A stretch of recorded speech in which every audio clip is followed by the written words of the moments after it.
What's up? My name's Bradley with Allaqcess Sports, bringing you a brand new video for MLB DraftKings Tuesday, June 7th, 2022. We're going to be going through like 5 or 6 of our favorite plays on the slate today. There's a lot of people.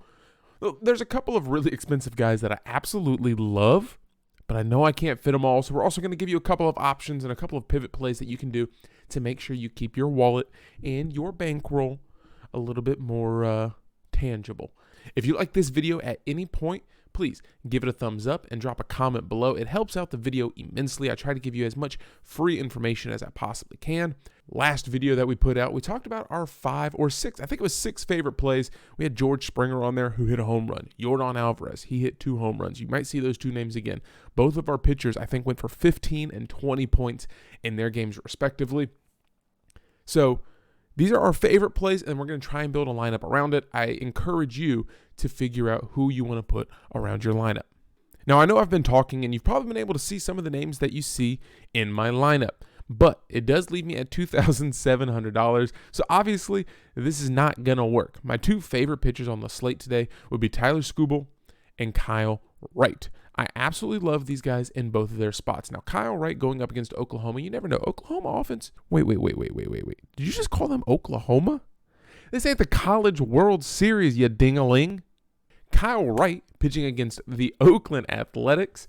He's in a really good spot. You see some of the stats that he's put up this year. 66 strikeouts through only 59 innings. Tariq Skubal as well, putting up very good numbers, 61 strikeouts through 58 innings. We're probably going to keep Skubal. We'll take out Kyle Wright, and then we're going to go find another pitcher that I think is in a really good spot today to take advantage of. So you can see him on your screen right here. It is Keegan Thompson from the Chicago Cubs going up against Baltimore. Weather is a concern in this one. As always, we want to look at our weather reports. You see here, rain around. This again is through RotoGrinders. This is one of their free weather tools. I absolutely love the free tools over at RotoGrinders. This is not an ad. This is not a sponsorship, but I do love using RotoGrinders to help build my lineups. But Keegan Thompson, 38 strikeouts. This season, you look at some of the innings that he has, 5-5, 3-5-4, strikeouts 3-4-4-5, and then unfortunately only 1 against the San Diego Padres. Not horrible. So we're going to put Keegan Thompson in here because it does save us about $4,000 from Kyle Wright against Oakland, and I really don't trust that Baltimore offense. If it is raining and it is looking pretty bad, we might not go with this because there is the chance of a rain delay, him not having good control of the ball, or just being postponed altogether. There's nothing worse than drafting a pitcher and then 3 innings into the game, there's a 2-hour rain delay. Now let's go down to first base. I do like Frank Schwindel for $3,300 if this game does play. The other one that I love, there's a lot of guys at this price point around Vladimir Guerrero Jr. that I really like, but I think he might be my favorite. Keller's giving up about a home run a game. Vladimir Guerrero's been hot. He has 2 home runs in his last 3 games at $4,700 in a really good spot. Other people to look, Freddie Freeman, Matt Olson, and then Ty France. Ty France actually has, I believe, 2 home runs against Justin Verlander. Let's go look at the Swish Analytics report on that. All right, so here's the guys on the slate today that have the most home runs against the pitchers that they're facing. Yordan Alvarez, who you've already seen in our lineup, has 2 home runs against Chris Flexen. Kyle Luse, surprisingly, in 5 at-bats, 2 hits, both of them are home runs. James McCann, Mitch Haniger. You see a lot against Justin Verlander because they play in division, so I get it. However, kind of surprising at the same time. And then Ty France, in 10 at-bats, he has 5 hits, so he's hitting .500 against him with 4 singles and a home run. Ty France in a good spot. I love Justin Verlander. I think he's going to be a decent play tonight. A little too expensive for me, but Ty France is someone that you have to consider. But Vladimir Guerrero and Frank Schwindel are probably my 2 favorite plays, especially for this price. At $3,300, look at what Frank Schwindel's been doing. This little cluster of games right here makes me very happy. 22, 14, 26. That makes me happy. So we'll leave that in there for now. Moving down the list, Francisco Lindor against Yu Darvish, I think is in a really good spot. $5,300 is rather expensive, so let's see if there's someone else a little bit cheaper that we can get into. That sounded a little sus. Now, the 2 guys that I like the most tonight would be Yordan Alvarez, as we already got into. He has 2 home runs against him already in his young career against Chris Flexen, and then Mike Yastrzemski against German Marquez.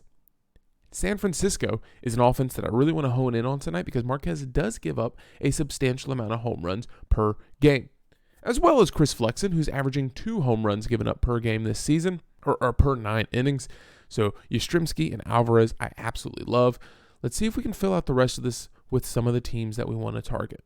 Okay, so there's 5 offenses that we're looking at based on the Vegas lines of how many runs are going to be scored, as well as the pitchers that they're actually going up against. We start with the Chicago Cubs, who we've already talked about. Could be a weather concern, so 4 other games are actually from the later side of the street. Houston Astros against Chris Flexen. Toronto against Brad Keller. Boston going up against Reed Detmers, who has given up quite a few hits outside of that one really, really good game. New York Mets against Yu Darvish. And the San Francisco, I wanted to call them the 49ers, San Francisco Giants against Yerman Marquez, I think are all in a very, very good spot. So let's look and see what we can put together. All right, so I think I found a little tiny pocket of success based on these offenses that we want to target. If you look around the $3,000 price point in the outfield specifically, it's going to help out our money and our wallet a lot. You look at some of these guys that are down here. Chas McCormick or Jose Siri, one of these two is going to be the starter in center field for the Houston Astros against Chris Flexen. Should have plenty of opportunities to get their at-bats at $2,900 and $2,500 respectively. Really good spot. Lourdes Gurriel, if he draws the start against Brad Keller, and then possibly even J.D. Davis against Yu Darvish from that New York Mets offense. Because he is the most expensive and we want to make sure we're utilizing your budget well, we'll go with J.D. Davis to see what else we can get at second and third base for now. But please understand, Jose Siri, Chas McCormick, Lourdes Gurriel, all in a really good spot for me. Especially for their price point. All we need is, 8 points out of them? Let me get a stolen base and a single out of each one of them. Now we have $4,600 remaining for our second and third base. We have a couple of big bats with Lindor, Alvarez, Yastrzemski. We've already talked about maybe moving down from Lindor. Frank Schwindel can get it done. And then Martin Maldonado, if he is the starter at $2,300. I fully expect him to start, but Jason Castro, the backup for the Houston Astros, is also there. There's a lot of really decent bats at third base, but the one that I want to focus in on right now would be Matt Chapman at $3,800. If we get a home run out of him, I think we could be seeing an 18-20-point night with the RBI opportunities in this lineup. So we'll put in Matt Chapman at only $3,800, saves us a significant amount of money to go up and get Trevor Story from Boston against Reed Detmers. Trevor Story, 9 home runs, 40 RBIs on the season. You absolutely love to see those numbers. The average could be a little bit higher, but some of the big games that he's had, 16 and 21. There's a 32-point game in there, 64. I don't think we'll see that again tonight, but a 12 and a 21. So he does have some lofty ceilings playing in this Boston offense. I'm okay with this lineup. I don't hate it. I don't love it. Again, you saw my favorite players would be Tariq Skubal, Thompson, Schwindel we have in there, but we are willing to move off of that one and go up and get Vladimir Guerrero Jr. Francisco Lindor, Yordan Alvarez, and Mike Yastrzemski are top 6 plays of the day, and we kind of filled everyone else in. If you enjoyed this video at any moment, once again, please give it a like or a thumbs up. Subscribe so you never miss a video. We're going to be doing our NFL Best Ball Draft in a couple of days, so be on the lookout for that. If you want to join us on Twitch, we are there as well. We might even be doing that best ball draft live on Twitch, twitch.tv/all_access. You can find that down in the description below as well. And then the NFL season, our sleepers, studs, and stacks will be coming back before you know it. So thank you so much for your support. This has been All Access. I'm Bradley. This lineup isn't perfect, and I'm perfectly fine with that. It's okay to be a little different. Y'all take care.